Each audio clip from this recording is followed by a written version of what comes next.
야고보서 1장의 말씀입니다.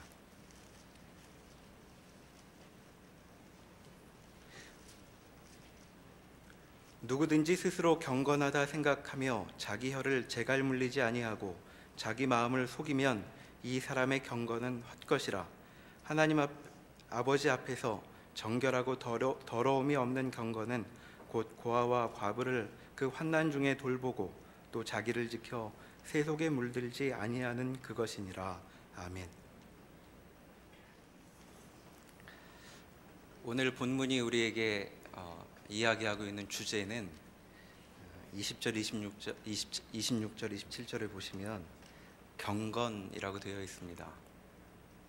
경건에 대한 이야기를 오늘 여기 정리하고 있죠.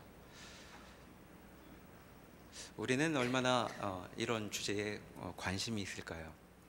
지금 성경이 여기 경건이라고 말하고 있는 단어는 사실 더 우리에게 와닿는 표현으로 바꾸면 종교라는 말입니다. 신약 성경에 종교라는 단어가 그리 긍정적으로 사용된 적이 많지 않은데 야고보 사도는 우리에게 종교라는 주제에 대해서 이제 이야기를 해주고 있죠.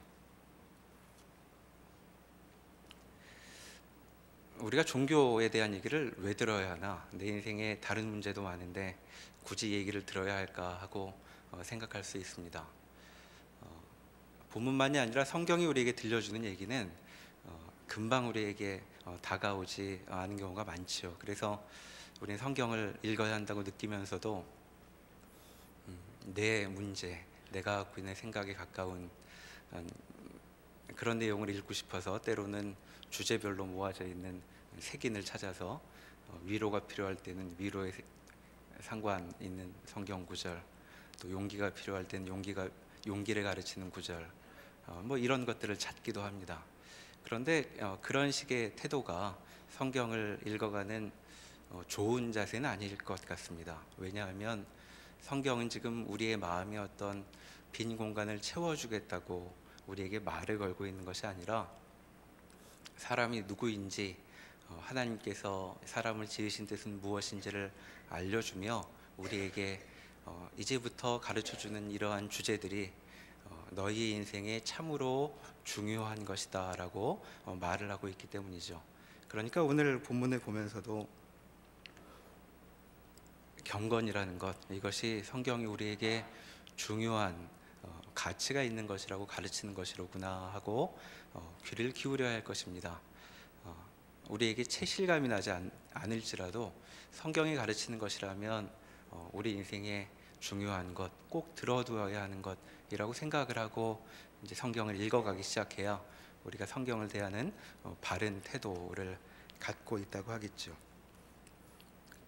그렇게 성경이 가르치고 있는 여러 주제 가운데 오늘 야고보 사도가 본문에서 경건이란 주제를 얘기하고 있습니다. 자, 경건이란 하나님과 관계된 것이죠. 하나님 앞에 어떤 종교적인 행위를 통하여 사람들이 열심을 내고 있는데 그런 열심이 어떻게 표현되어야 참된 것인가 하는 문제를 여기 다루고 있습니다. 26절에서는 헛된 경건에 대해 얘기하고 있고 27절에 보면 하나님 아버지 앞에서 정결하고 더러움이 없는 경건에 대해서 얘기하고 있죠.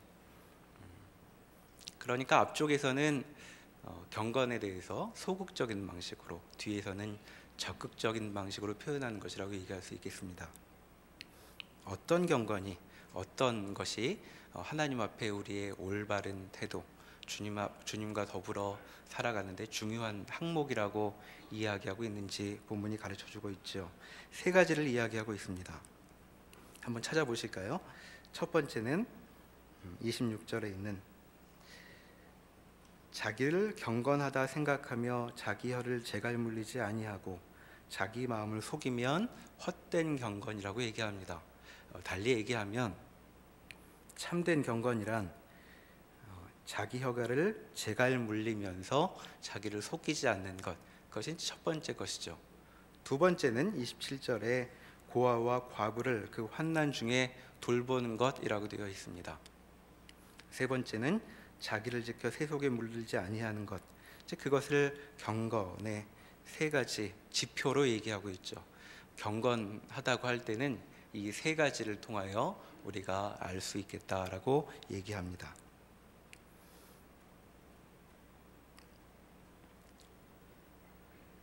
스스로 경건한지를 알려면 세 가지 단어를 떠올려 보면 확인할 수 있다고 얘기하는데, 첫 번째는 혀가 어떻게 움직이고 있는지 보아라. 둘째는 고아와 과부를 돌보고 있는지 보아라. 셋째는 세속으로부터, 여기 이제 세속이란 말은 세상이란 말입니다. 세상으로부터 나를 지키고 있는가 보아라. 이제 그것 세 가지를 놓고 확인해 볼 수 있다는 것이죠. 한번 마음속으로 확인해 보시겠습니까? 나는 경건한가? 나는 주님께 가까이 있는가? 본문은 세 가지를 얘기하죠. 자, 이렇게 물어보는 것입니다. 이를테면 나는 세상을 어떻게 바라보고 있는가? 세상은 다 동편으로 가라고 하는데 나는 동편으로 가야 되겠다고 생각을 하는가? 아니면 동편으로 모두 가고 있는 걸 보면서도 저 길이 맞는가 하고 묻고 있는가? 이제 그런 걸 보고 경건한지 아닌지를 확인할 수 있다는 것입니다.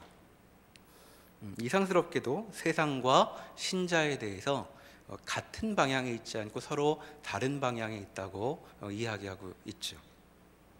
또 두 번째 항목인 고아와 과부에 대한 이야기는 이렇게 점검해 볼 수 있겠습니다. 과연 나는 오늘 중요한 사람을 만날 계획이 있는가? 또는 하루를 돌아보며 중요한 사람을 만났는가 할 때 누구를 떠올려 보라 라고 얘기하고 있는 것이냐 하면 고아와 과부 이렇게 얘기하고 있는 것이죠. 내 마음에 중요한 사람은 누구일까요? 성경은 경건한 사람이라면 어려움에 처한 사람들, 대표적으로 고아와 과부들을 떠올리며 너에게 중요한 존재가 누구인지를 확인해 보아라 이렇게 얘기한다는 것입니다. 그래서 성경은 우리에게 그리 어렵게 생각하지 않아도 경건의 문제에 있어서 스스로를 돌아보고 확인해 볼 수 있는 세 가지 장치를 우리에게 주고 있죠. 이건 깊이 있는 생각을 하느냐 안 하느냐와 상관없이 이 세 가지를 잘 기억하고 염두에 두고 살아가느냐 하는 문제로 충분히 순종할 수 있는 것입니다.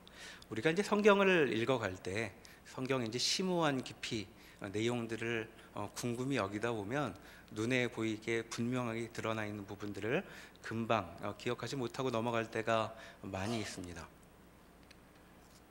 물론 성경은 깊은 내용들을 담고 있지만 그런 깊은 내용으로 들어가는 것은 단순한 가르침에 먼저 집중함을 통하여 이제 도달할 수 있는 것이죠.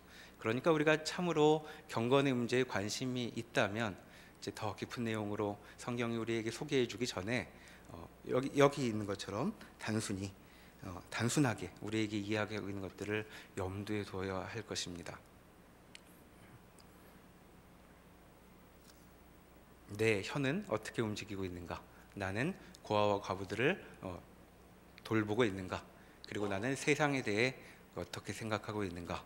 이제 이것을 먼저 기억하고 이제 이것대로 이 기준에 따라 살지 못할 때 회개하고 돌이키고 주 앞에 돌아서기 위해서 노력해야 하는 것이죠. 이제 그렇게 하고 나면 이제 그런 태도를 가지고 나면 비로소 이제 성경이 우리에게 이런 이야기들을 통하여 해주려고 하는 좀 더 깊은 이야기로 들어가 볼 수 있게 되는 것입니다. 야고보서를 보면 여러 가지 이제 교훈들이 나와 있어서 마치 신약에서 잠언을 읽는 것 같은 느낌들이 들기도 합니다. 그래서 오늘도 지켜야 할 몇 가지 이제 이렇게 매일의 교훈으로 기억하고 있는데, 사실 오늘 읽은 26절과 27절의 이 경건의 세 가지 지표는 그저 서로 상관이 없는 다른 것들을 나열하고 있는 것이 아니라 한데 묶여서 우리를 이제 어떤 지점으로 인도해 가고 있죠. 그래서 오늘 이 시간에 과연 이 경건의 세 가지 항목들은 어떤 자리로 우리를 이끌어 가는가, 신자의 삶에 대해 무엇을 가르쳐 주는가를 좀 더 살펴보려고 합니다. 자, 살펴보기 앞서 방금 얘기한 것처럼 우리는 이 세 가지를 먼저 중요하다고 기억하는 것으로부터 이제 성경의 말씀을 들을 준비를 할 수 있겠습니다. 먼저 첫 번째 부분인 자기 혀를 제갈 물리는 문제에 대해서 생각해 보기로 하죠. 1장 19절로 한번 가보시겠습니까? 거기 이제 말하는 문제에 대한 이야기가 나와 있습니다. 내 사랑하는 형제들아, 너희가 알지니 사람마다 듣기는 속히 하고 말하기는 더디하며 성내기도 더디하라. 사람이 성내는 것이 하나님의 의를 이루지 못함이라. 그러므로 모든 더러운 것과 넘치는 악을 내버리고 너희 영혼을 능히 구원할 바 마음에 심어진 말씀을 온유함으로 받으라 라고 이제 되어 있습니다. 19절에 보면 듣기는 속히 하고 말하기는 더디하라고 하고 또 성내기도 더디하라고 하죠. 자, 말을 조심해야 하고 잘 들어야 한다라는 이 말, 그 말 자체로도 우리에게 교훈으로 보입니다. 근데 성경은 이 이야기를 하고 있는 것은 그저 우리에게 말조심 당부를 하기 위해서는 아니죠. 20절에 보시면 성내는 것을 더디게 하라라고 하는 것은 하나님의 의라는 문제하고 연관이 됩니다. 사람이 성내면 하나님의 의를 이루지 못한다고 하죠. 그러니까 여기는 그저 세상을 어떻게 지혜롭게 살까에 대한 문제로 이 이야기가 주어지고 있는 것이 아니라 하나님과의 관계라는 점에서 이 이제 권면들이 등장하고 있는 것입니다. 자, 듣기는 속히 하고 말하기는 더디하는 것, 그것은 왜 필요한 것인가? 그 이유가 21절에 나와 있죠. 그것은 21절 하반절에 있는 것처럼 너희 영혼을 능히 구원할 바 마음에 심어진 말씀을 받으라 하는 문제와 연결되어 있기 때문입니다. 말하기를 더디하고 듣기를 속히 해야 말씀을 들을 수 있다는 것이죠. 온유한 마음으로. 그 말씀을 듣는 것이 중요한 이유는 그것이 우리를 구원으로 인도하기 때문입니다. 이처럼 야고보서는 말의 문제에 대한 여러 가지 가르침을 얘기하지만 그것은 세상을 불편하지 않고 잘 살아가려면 말을 조심해야 된다든가 또는 말 한마디로 천냥빚을 갚는다든가 이제 이런 차원에서 이야기하고 있는 것이 아니라 우리가 본문에서 본 것처럼 하나님과의 문제, 경건의 문제와 관련하여 이 말씀이 주어지고 있는 것이죠. 3장 1절에 보면 다시 말에 대한 이야기가 나오고 있습니다. 3장 1절로 한번 가보시겠습니까? 내 형제들아, 너희는 선생된 우리가 더 큰 심판받을 줄을 알고 선생이 많이 되지 말라. 우리가 다 실수가 많으니 만일 말에 실수가 없는 자라면 곧 온전한 사람이라 능히 온 몸도 굴레 씌우리라. 우리가 말들의 입에 재갈 물리는 것은 우리에게 순종하게 하려고 그 온 몸을 제어하는 것이라. 또 배를 보라. 그렇게 크고 광풍이 밀려가는 것들을 지극히 작은 키로서 사공의 뜻대로 운행하나니 이와 같이 혀도 작은 지체로 돼 큰 것을 자랑하도다. 보라, 얼마나 작은 불이 얼마나 많은 나무를 태우는가. 여기 선생 되지 말라고 이제 이야기를 하는데 그 이유는 2절에 있듯이 말에 실수하지 않게 하기 위해서다라고 얘기합니다. 자, 말에 실수하지 없는 것이 중요한 이유는 말은 혀는 굉장히 힘을 갖고 있기 때문이다라고 얘기하죠. 5절에 있는 것처럼 작은 지체이지만 굉장히 큰 권세를 갖고 있다고 얘기합니다. 달리는 말의 입에 재갈을 물리기만 해도 말이 말을 듣는 것처럼 또 큰 배가 키 하나로 조종되는 것처럼 혀가 그렇게 사람의 몸을, 우리의 삶을 군림하고 있다 하고 얘기하고 있죠. 그러니까 여기서 지금 말의 이야기를 하고 있는 것은 말이 지금 사람의 삶 위에 군림하고 있는 것, 즉 그것을 경계하기 위함입니다. 만약 혀를 그대로 두면 어떠한 일이 생기는가? 그것은 이제 4장에 가보면 이렇게 소개되고 있습니다. 4장 11절에 가보시면 형제들아, 서로 비방하지 말라. 형제를 비방하는 자나 형제를 판단하는 자는 곧 율법을 비방하고 율법을 판단하는 것이라. 내가 만일 율법을 판단하면 율법의 준행자가 아니요 재판관이로다. 입법자와 재판관은 오직 한 분이시니 능히 구원하기도 하시며 멸하기도 하시느니라. 너는 누구에게 이웃을 판단하느냐? 자, 혀를 그대로 두면 혀가 어떻게 행동하냐 하면 서로 비방하고 판단한다는 것이죠. 원래 판단은 하나님께서 하시는 것이고 주께서 주신 율법에 따라 이루어지는 것인데 그것과 상관없이 우리가 판단하게 된다는 것입니다. 그러니까 지금 혀를 물리는 문제는 12절에 있는 것처럼 누가 입법자와 재판관이 되느냐 하는 문제를 다루고 있기 때문인 것이죠. 그러니까 판단의 문제 때문에 이 얘기를 하고 있는 것입니다. 앞서 많이 선생되지 말라는 그 말씀도 선생님이라는 직업에 대한 이야기가 물론 아니고 선생이 될 때 벌어지는 일, 그것은 바로 판단하는 일, 어떤 일을 옳은지 그른지 잘된 것인지 아닌지를 판단하는 그런 문제에서 여기 주어지고 있는 것입니다. 근데 사람들은 자꾸 판단하죠. 하나님이 내버려 두시는데도 불구하고 사람이 나서서 판단하게 되는 것, 그것이 바로 혀의 문제이고 그렇게 하지 말아라 하는 점을 첫 번째 경건의 항목으로 이야기하고 있는 것입니다. 여러분 어떠십니까? 많이 판단하고 계십니까? 아니면 혀를 재갈 물리고 계십니까? 우리는 그런 점에서 얼마나 경건할까요? 자, 구약 성경에 이 문제에 있어서 그 신자는 어떻게 행동하는지 우리에게 알려주고 있는 사례들이 많이 있는데 시편의 말씀을 한번 살펴보시겠습니다. 구약 성경 830면입니다.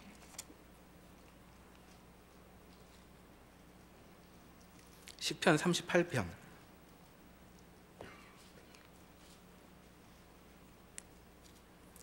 구약 830면 시편 38편 11절의 말씀을 읽겠습니다. 내가 사랑하는 자와 내 친구들이 내 상처를 멀리하고 내 친척들도 멀리 섰나이다. 내 생명을 찾는 자가 울무를 놓고 나를 해하려 하는 자가 괴악한 일을 말하여 종일토록 음모를 꾸미오나 나는 못 듣는 자같이 듣지 아니하고 말 못하는 자같이 입을 열지 아니하오니 나는 듣지 못하는 자 같아서 내 입에는 반박할 말이 없나이다. 여호와여, 내가 주를 바라사오니 내 주 하나님이 내게 응답하시리이다. 시편 기자가 어떤 곤경에 빠진 것 같습니다.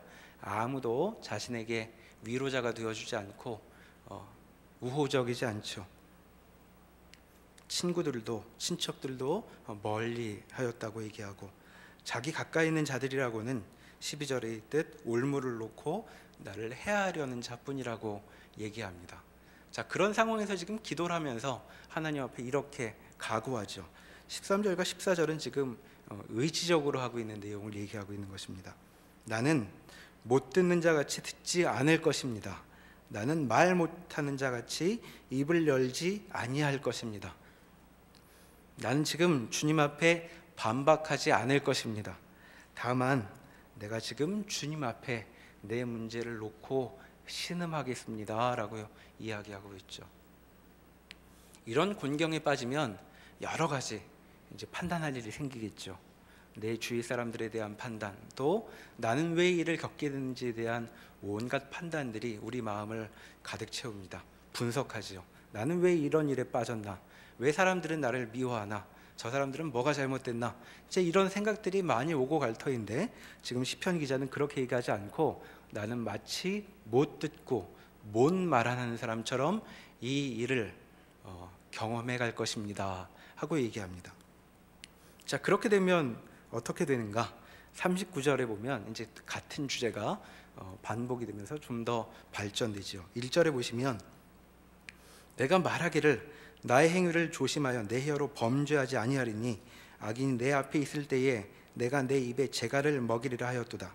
내가 잠잠하여 선한 말도 하지 아니하니 나의 근심이 더하도다. 더 심하도다. 내 마음이 내 속에서 뜨거워서 작은 소리로 읊조릴 때에 불이 붙으니 나의 혀로 말하기를 여호와여, 나의 종말과 연한이 언제까지인지 알게 하사 내가 나의 연약함을 알게 하소서. 주께서 나의 날을 한 뼘 길이만큼 되게 하심에 나의 일생이 주 앞에는 없는 것 같사오니 사람은 그가 든든히 서 있을 때에도 진실로 모두가 허사뿐이니이다. 여기 1절과 2절에 보면 38편의 시편 기자처럼 그렇게 얘기합니다. 악인이 내 앞에 서 있을 때에도 내가 입을 닫고 이 일을 쉽사리 판단하지 않을 것입니다. 근데 그렇다고 해서 이제 마음이 편한 것은 아니죠. 이 일에 대해서 분석하지 않고 판단하지 않기로 하지만 그의 마음은 몹시도 복잡한 것 같습니다. 그래서 3절부터의 이야기가 나오죠. 내 마음이 내 속에서 뜨거워서 작은 소리로 읊조리게 된다라고 얘기합니다. 3절부터의 이야기는 누구나 할 수 있는 것이 아니라 1, 2절의 행동으로 한 사람들에게 열려있는 길입니다. 지금 여기 소개되고 있는 이 기도는 고통당할 때 하나님 앞에 기도하는 그런 차원에 머무는 기도가 아니라 지금 여기 시편 기자들이 경험하고 있는 것처럼 삶의 여러 어려움 가운데에, 아주 극한 어려움 가운데 있을 때 그가 하나님 앞에 품고 있는 신자다운 행동으로부터 빚어지는 일을 여기 그려주고 있죠. 야고보서에 있는 것처럼 듣기는 속히 하고 말하기는 더디하며 내가 재판관과 이 일의 주재자가 아님을 기억하고 판단을 멈춘 상태로 그 일을 겪어가는 것, 즉 그러한 모습이 여기 들어 있습니다. 그것이 바로 경건의 첫 번째 모습이다 하고 얘기할 수 있죠. 그리고 그렇게 시작된 그의 신음과 마음속의 뜨거움은 39편 이하에 나와 있는 것처럼 신자를 더 깊은 신앙의 차원으로 인도해 가게 될 것입니다.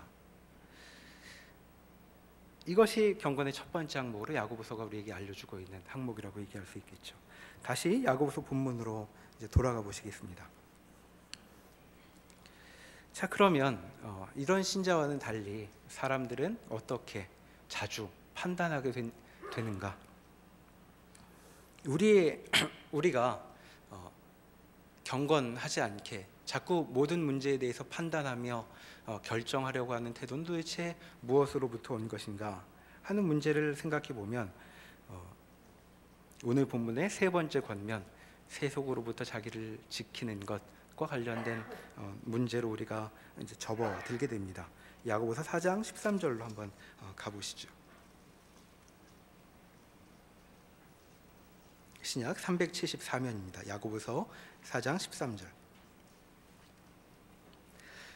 들으라, 너희 중에 말하기를 오늘이나 내일이나 우리가 어떤 도시에 가서 거기서 1년을 머물며 장사하여 이익을 보리라 하는 자들아, 내일 일을 너희가 알지 못하는도다.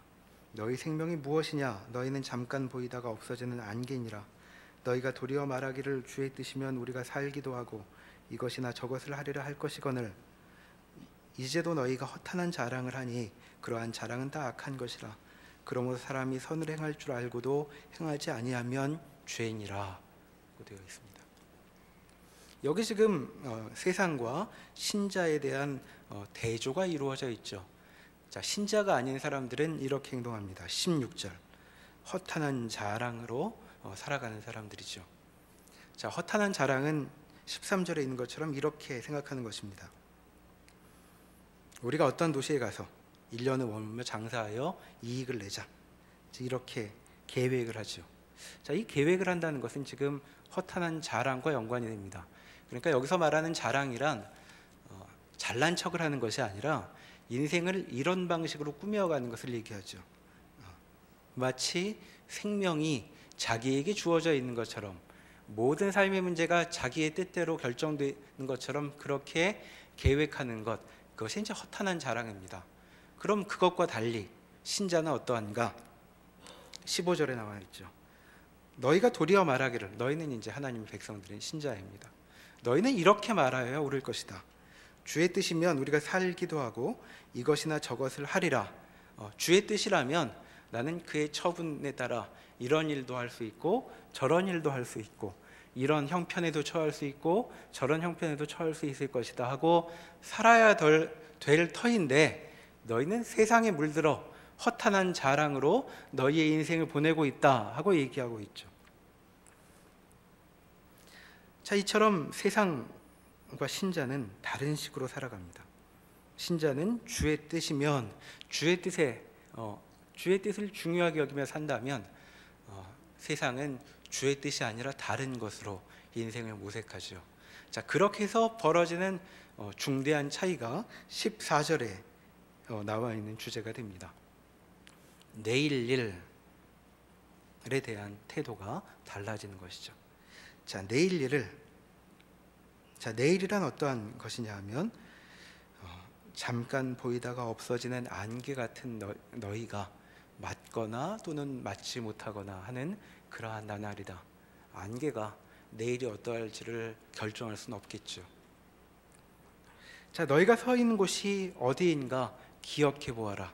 그러니 그 점을 기억한다면 너희는 함부로 이러니 저러니 판단하지 않고 주의 뜻에 따라 살아가는 것이다라고 생각해야 옳을 것이다라고 이제 이야기하고 있습니다.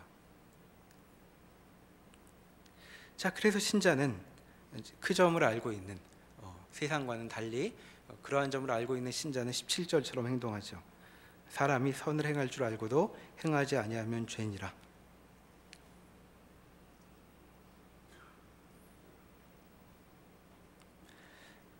선을 행할 줄 안다고 얘기하고 있죠. 신자는 뭘 행해야 선인 줄 안다고 얘기합니다. 하나님께서 가르쳐 주셨기 때문이죠. 그러니 알고 있는 그 선을 행하며 그렇게 살 일이다. 그렇게 사는 것.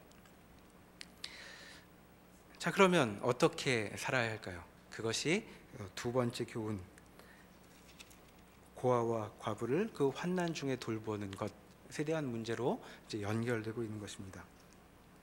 2장 14절을 한번 가보시겠습니까? 내 형제들아, 만일 사람이 믿음이 있노라 하고 행함이 없으면 무슨 유익이 있으리요? 그 믿음이 능히 자기를 구원하겠느냐? 만일 형제나 자매가 헐벗고 일용할 양식이 없는데 너희 중에 누구든지 그에게 이르되 평안히 가라, 덥게 하라, 배부르게 하라 하며 그 몸에 쓸 것을 주지 아니하면 무슨 유익이 있으리요? 이같이 행함이 없는 믿음은 그 자체가 죽은 것이라. 방금 읽은 본문 구절은 행함이 있는 믿음에 대한 문제를 얘기하고 있습니다. 행함이 없는 믿음, 행함이 있는 믿음. 그런데 그 믿음이 있는지 없는지, 행함이 동반되는지를 알아볼 수 있는 사례로 15절과 16절에 이야기를 하죠. 헐벗고 일용할 양식이 없는 형제 자매. 자, 그들에게 어떻게 행하고 있는지를 보고 너희가 행하고 있는지, 주의 뜻대로 살고 있는지, 방금 읽은 3장 17절대로라면 4장 17절대로라면 알고 있는 선을 행하고 있는지를 분별할 수 있을 것이다 라고 얘기하고 있습니다. 자, 고아와 과부의 문제가 너희 믿음에 행함이 있는가를 확인하고 할 수 있는 중요한 사례로 여기 등장하죠. 그런데 고아와 과부는 하나님께서 그 가르치신 많은 교훈 가운데 하나, 여러 그 지침 가운데 하나로 보기에는 성경이 고아와 과부를 돌보는 문제에 대해서 훨씬 더 중요한 무게를 담고 있는 것처럼 보입니다. 고아와 과부에 대한 관심이 나와 있는 거의 첫 성경이라고 할 수 있는 출애굽기로 한번 가보시죠. 구약 115면입니다. 출애굽기 22장 18절의 말씀을 보겠습니다. 출애굽기 22장 18절.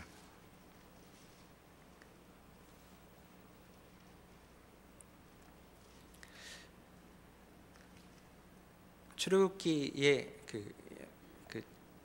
이 말씀이 들어있는 앞뒤에는 이제 이스라엘 백성이 이스라엘 가나안 땅에 들어가서 어떻게 살지에 대한 큰 그림을 그려주고 있는 이제 말씀입니다. 그 가운데에 18절의 말씀이 이렇게 시작이 되죠. 너는 무당을 살려두지 말라. 짐승과 행음하는 자는 반드시 죽일지니라. 여호와 외에 다른 신에게 제사하는 자는 멸할지니라. 너는 이방 나그네를 압제하지 말며 그들을 학대하지 말라. 너희도 애굽 땅에서 나그네였음이라. 너는 과부나 고아를 해롭게 하지 말라. 내가 만일 그들을 해롭게 함으로 그들이 내게 부르짖으면 내가 반드시 그 부르짖음을 들으리라. 나의 노가 맹렬함으로 내가 칼로 너희를 죽이리니 너희 아내는 과부가 되고 너희 자녀는 고아가 되리라. 내가 만일 너와 함께한 내 백성 중에서 가난한 자에게 돈을 구워주면 너는 그에게 채권자 같이 하지 말며 이자를 받지 말 것이며 내가 만일 이웃의 옷을 전당 잡거든 해가 지기 전에 그에게 돌려보내라. 그것이 유일한 옷이라. 그것이 그의 알몸을 가릴 옷인즉 그가 무엇을 입고 자겠느냐. 그가 내게 부르짖으면 내가 들으리니 나는 자비로운 자임이니라. 아멘. 십계명을 예수님께서 요약해 주신 바에 따르면 10가지 계명이지만 2개로 압축된다고 하죠. 첫째는 하나님을 사랑하는 것이요, 둘째는 이웃을 사랑하는 것입니다. 방금 읽은 본문이 바로 그와 같은 십계명의 요점적인 두 구조를 그대로 담고 있죠. 18, 19, 20절은 하나님만 섬겨라라는 얘기를 합니다. 그리고 나서 다소 맥락과 상관없어 보이는 21절에 이방 나그네에 대한 이야기, 그리고 고아와 과부에 대한 이야기가 나오죠. 하나님을 섬기는 높고 거룩한 문제를 이야기하는 것 같은데 갑자기 단락도 구분하지 않고 이방 나그네에 대한 문제로 넘어갑니다. 자, 그것은 왜 그러냐 하면 25절에 보시면 하나님께서 가난한 자를 이렇게 얘기하시죠. 내가 만일 너와 함께한 내 백성 중에서 가난한 자라고 해서 지금 이 가난한 자는 하나님의 백성이라고 소개되고 있습니다. 그리고 그 가난한 자들을 돌봐주어라 라는 얘기를 하면서 27절 끝부분에 보면 그들이 만약 덥고 잘 것이 없어서 먹을 것이 없어서 부르짖는다면 내가 들을 것이다. 왜냐하면 나는 자비로운 자이기 때문이다 라고 얘기하죠. 그러니까 지금 가난한 자 고아를 돌보라는 얘기는 내가 자비로운 것처럼 너희도 내 백성이라면 그렇게 자비로워야 한다라고 얘기하고 있는 것입니다. 그러니까 하나님을 섬긴다는 것은 하나님의 성품을 따라 그분이 기뻐하시는 뜻을 따라 살아가는 것을 말하는데, 그것은 어떻게 표현될 수 있느냐? 하나님께서 자비로우신 것처럼 그렇게 자비로워지는 것으로 표현될 수 있다고 얘기하고 있는 것이죠. 그러니까 18, 19, 20절에서 말하고 있는 것처럼 여호와 외에는 다른 신에게 제사 드리지 않는 자라면 이방 나그네와 고아와 과부와 같이 사람들 눈에 잘 들어오지 않는 그런 자들에게 아주 중요한 관심을 표하고 있는 그런 식으로 표현된다고 말하는 것입니다. 달리 얘기하면 이런 데 관심이 없다면 그는 여호와 외에 다른 신에게, 다른 신을 섬기는 것과 같은 그런 일이 벌어진다 하고 얘기하고 있는 것이죠. 그런 점에서 지금 다시 야고보서 본문으로 돌아와 보시면 야고보서에서 경건에 고아와 과부를 그 환난 중에 돌보라는 말은 하나님께 해야 할 여러 가지 것들이 있는데 그 중에 하나 이런 것도 지켜도 된다는 그 정도의 무게가 아니라 너희가 알고 있는 것을 행하며 사는 것이 너희의 인생인데 알고 있는 것이 무엇이냐? 하나님처럼 그렇게 주의 마음을 품고 살아라 하는 말씀으로 여기 지금 주어져 있는 것입니다. 자, 이와 같은 경건의 항목들을 기억하는 자는 그럼 어떻게 달리 살게 되는가? 야고보서 4장 1절에 그 이야기가 나와 있습니다. 4장 1절, 너희 중에 싸움이 어디로부터, 다툼이 어디로부터 나느냐? 너희 지체 중에서 싸우는 정욕으로부터 나는 것이 아니냐? 너희는 욕심을 내어도 얻지 못하여 살인하며 시기하여도 능히 취하지 못함으로 싸우고 다투고 싸우는도다. 너희가 얻지 못하면 구하지 아니하기 때문이요 구하여도 받지 못하면 정욕으로 쓰려고 잘못 구하기 때문이라. 마치 2절과 3절만 읽으면 기도할 때 어떻게 해야 기도응답을 잘 받을 수 있는지에 대한 지침처럼 보이지만 이것은 지금 그런 작은 좁은 주제를 다루고 있는 것이 아닙니다. 세상을 둘러보아라. 사람들이 어떻게 살고 있느냐? 싸우고 다투고 있지 않느냐? 왜? 정욕 때문에, 어떤 욕심이 있어서 세상에서 이루려고 하는 바가 있기 때문에 다투고 싸우는 것 아니냐? 얻지 못하면 살인하고 시기하고 또 취하지 못하면 결국 싸워서 쓰러뜨리고서라도 내가 얻어내려고 애쓰는 것, 그것이 이 세상의 싸움이 아니냐 하고 이야기하고 있는 것입니다. 그런 차원에서 지금 그 1절에서 3절 사이에 나와 있는 이 일을 4절은 이렇게 요약하죠. 간음한 여인들아, 세상과 벗된 것이 하나님과 원수됨을 알지 못하느냐? 그런즉 누구든지 세상과 벗되고자 하는 자는 스스로 하나님과 원수되는 것이니라. 여기 지금 갑자기 간음하는 여인들이 나오는데 주제가 바뀐 것이 아닙니다. 이렇게 행동하고 있는 것, 욕심을 채우기 위해 싸움과 다툼으로 서로를 이겨내려고 하는 것, 그것이 바로 간음하는 행동과 같다는 것이죠. 세상과 벗대려고 하는 행동과 같다는 것입니다. 여기 여인이란 말은 여자분들에게만 해당돼서 하는 이야기가 아니라 교회가 그리스도의 신부여서 이제 여자를 표현하고 있는 것이죠. 너희가 만약 이렇게 살고 있다면 너희는 세상과 벗되고 있는 것이고 간음하는 것이다. 하나님과 원수되려고 하는 것이다. 그것과 달리 살아야 한다. 그것이 바로 경건이죠. 자, 그럼 경건한 자는 어떻게 살게 될까요? 6절부터 그 내용이 나옵니다. 그러나 더욱 큰 은혜를 주시나니 그러므로 일렀을 때 하나님이 교만한 자를 물리치시고 겸손한 자에게 은혜를 주신다 하였느니라.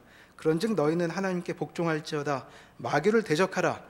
그리하면 너희를 피하리라. 하나님을 가까이 하라. 그리하면 너희를 가까이 하시리라. 죄인들아 손을 깨끗이 하라. 두 마음을 품은 자들아 마음을 성결하게 하라. 슬퍼하며 애통하며 울지어다. 너희 웃음을 애통으로 너희 즐거움을 근심으로 바꿀지어다. 주 앞에서 낮추라. 그리하면 주께서 너희를 높이시리라. 세상과 벗되어 사는 것, 간음하는 것, 하나님과 원수되는 것, 그것이 세상의 모습이라고 여기 이야기하고 있습니다. 그럼 세상과 다른 너희, 세속에 물들지 않고 지키고 있는 너희는 어떻게 살아야 하느냐? 7절에 있는 것처럼 너희는 하나님께 복종하며 사는 인생이다. 그것이 마귀를 대적하는 일이 된다고 하는 것이죠. 하나님과 가까이 하라고 얘기합니다. 자, 그들은 어떻게 하나님과 가까이 할 수 있을까요? 어떻게 마귀와 대적할 수 있을까요? 그것은 8절에 있듯이 손을 깨끗이 하는 것, 두 마음을 품지 않는 것입니다. 자, 두 마음을 품지 않는다는 것은 무엇일까요? 10절에 있듯 주 앞에 자신을 낮추는 것을 말합니다. 왜냐하면 6절에 있듯 하나님은 교만한 자를 물리치시고 겸손한 자에게 은혜를 주시기 때문이죠. 자, 겸손하다는 것, 허탄한 자랑을 하지 않는 것, 하나님의 다스림 앞에 쉽사리 판단하지 않으며 주의 일을 주께서 내게 열어 놓으신 길을 걸어가는 것, 그것이 바로 신자의 삶이었습니다. 그러니 그렇게 살아야 한다라고 얘기하고 있는 것이죠. 그것이 경건의 삶입니다. 함부로 혀를 놀리며 내게 주어진 일, 그리고 다른 사람에게 주어진 일을 판단하고 분석하지 않는 것, 그렇게 세속에 물들지 않고 하나님 앞에 겸손히 걸어가는 것, 주께서 가르치신 바에 애쓰고 가르치지 않은 바에는 마음을 두지 않는 것, 그것이 바로 경건의 모습이었죠. 주께서 중요하다고 하신 것, 고아와 과부들, 이방 나그네들, 내 눈에 보이기에는 별로 중요해 보이지도 않고 내 인생에 아무런 존재감이 없는 대상처럼 보일지 모르지만 주께서 중요하다고 하시면 제가 중요하게 여기며 그렇게 그들을 돌보겠습니다 하는 그러한 마음이 바로 성경이 가르치고 있는 경건이라고 얘기하고 있습니다. 바로 이 경건의 문제가 야고보서가 우리에게 주고 있는 중요한 주제이죠. 야고보서 1장 앞부분으로 한번 가보시죠. 1장 2절은 이렇게 시작을 합니다. 내 형제들아 너희가 여러 가지 시험을 당하거든 온전히 기쁘게 여기라. 이는 너희 믿음의 시련이 인내를 만들어내는 줄 너희가 알미라. 인내를 온전히 이루라. 이는 너희로 온전하고 구비하여 조금도 부족함이 없게 하려 함이니라. 2절에 보면 여러 가지 시험 당하는 일이 나오죠. 지금 야고보서 야고보 사도가 편지를 시작하자마자 첫 번째 과목 시험 당하는 법에 대한 이야기를 하고 있는 것이 아닙니다. 이 신자의 삶을 지금 2절처럼 여러 가지 시험 당하는 문제로 이야기하고 있는 것이죠. 너희가 여러 가지 시험을 당할 것이다. 그런데 그 시험, 그러니까 인생에 경험하게 되는 그 시련들은 3절에 있듯 믿음의 시련이다. 믿음을 확인하기 위한 시련이다. 믿음을 세워가기 위한 시련이다 하고 얘기하죠. 그래서 주께서 여러 가지 시련 가운데 우리를 두실 터인데 너희가 올바른 태도를 갖기만 하면 너희가 그것으로부터 인내를 만들어내게 될 것이고 그 인내는 4절에 있듯 너희로 온전하고 구비하여 조금도 부족함이 없는 자리까지 인도해 갈 것이다 하고 얘기합니다. 하나님께서 우리에게 우리를 부르셔서 이루려고 하시는 아름다운 모습이 있죠. 자, 그곳으로 우리를 데려가시려고 하신답니다. 그런데 그 과정에 우리가 인내를 배워야 할 것이죠. 인내가 필요한 만큼 그 길은 힘들고 어려운 시험이라는 단어로 표현될 만한 길이라고 얘기합니다. 자, 그러한 삶의 여정에 우리에게 필요한 것이 무엇이냐? 바로 경건이다 하고 야고보 사도는 우리에게 알려주고 있습니다. 이 시간 다시 본문을 살펴 우리의 자리가 어디인지 확인하면 좋겠습니다. 경건한 자는 그 인내의 길을 걸어가고 있는 자는 자기의 혀를 재갈 물리며 마음을 속이지 않는 자입니다. 그는 환난 중에 있는 고아와 과부들을 눈여겨보고 그들에게 자신들이 갖고 있는 많은 것들을 베푸는 데 인생을 보내는 자들이죠. 그와 같은 행동은 자기를 지켜 세속에 물들지 않게 하는 일을 이루기 위함이다 라고 얘기합니다. 세상은 성경과 달리 바로 저것이 중요하다, 인생은 그러한 것에 온 자원을 쏟아야 할 문제이다 라고 가르칠 때가 많습니다. 그러나 성경은 세상과는 다른 식으로 우리에게 이야기하고 있죠. 그것은 우리가 알고 있는 어떤 세상보다도 더 큰 안목으로 주께서 우리의 인생을 살펴보시기 때문입니다. 우리는 사람들처럼 마음의 욕심을 이루기 위해 세상을 싸움과 다툼으로 넘어가도록 부르심받지 않은 존재들임을 성경이 기억하도록 우리를 기억하도록 여기서 우리에게 가르치고 있습니다. 아무쪼록 성탄을 맞이하며 주께서 우리에게 열어주신 길이 무엇인가 다시금 이 자리에서 돌아보면 좋겠습니다. 바로 이와 같은 경건의 길을 예수께서 걸어가신 것이고 우리를 마찬가지로 부르시고 있습니다. 우리도 이 길을 따라 성경이 가르쳐준 바에 따라 우리의 삶을 돌아보며 우리의 하루하루가 더욱 인내로 다져져 하나님께서 말씀하신 온전히 구비된 조금도 부족함이 없는 자리까지 나아가는 복된 인생임을 기억하는 우리 모두가 되면 좋겠습니다. 기도하시겠습니다. 하나님, 저희를 그대로 두시지 않고 주님의 선한 자리로 불러주신 것 감사드립니다. 그런데 주께서 우리를 불러 인도하시는 길은 우리 생각처럼 쉽고 편안한 길이 아니라 많은 인내를 하며 가야 하는 길입니다. 이 자리에 중요한 것 경건이라고 가르치셨사오니 주여, 우리 마음에 주께서 가르치시는 경건을 삶의 중요한 기준으로 삼고 한 걸음 한 걸음 나아가는 저희 될 수 있도록 붙들어 주십시오. 저희 연약한 것 아시오니 주님, 저희 발걸음을 인도하여 주시고 우리가 이 믿음의 여정을 끝내 완성할 수 있도록 주여 우리와 동행하여 주시옵소서. 예수님의 이름으로 기도합니다. 아멘.